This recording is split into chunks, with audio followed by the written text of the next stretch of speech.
And I will offer a biblical perspective that I would offer for consideration for pastors who have that concern. The biblical perspective that I would raise comes out of Matthew chapter 25, specifically verses 14 through 30. If anybody would like to turn there and read it for themselves, and the story that Jesus is telling there is very interesting, I think, for many reasons. We see in this story a clear moral that God expects us to take whatever He has entrusted to us, and He wants us to put it to good use until He returns, at which point He will have something to say about what we have done in His absence with whatever it is that He's given us. In this story, we see three servants, but only two outcomes. The first two servants in the story were given sums of money. It wasn't the same sum. They were not given equal amounts. But each of them took whatever it was that he was given and invested that money that was entrusted to him by the master. The fact that they weren't given the same amount indicates that absolute values are not really in question here. It's an action of what you do with whatever it is you have, whatever the amount is. Each of those servants invested that money, and they doubled the value through their wise use of that money. The third servant, which has become the focus of a lot of sermons and Sunday school lessons and discussion, he buried the one talent that he was given, the talent being a measure of money of the day. He buried what the master gave him, the single talent, because he was afraid of losing it. He didn't invest it. He didn't do anything with it because he was afraid that if he lost it, the master would be very upset with him.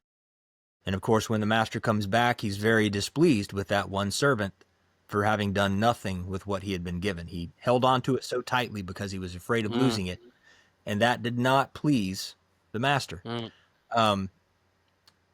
I think it's interesting that in the text of the story, the master never explicitly told any of those servants explicitly what to do with the money that he had given them, but there was an expectation.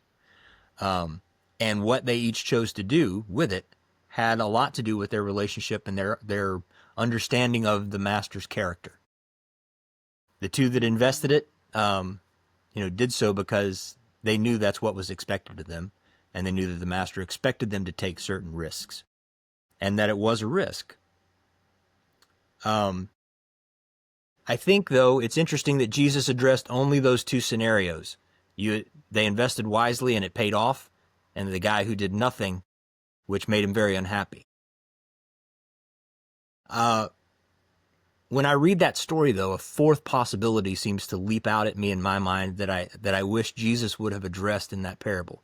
And I'm sure he had good reasons for not doing so. I'm certainly not questioning the choice there.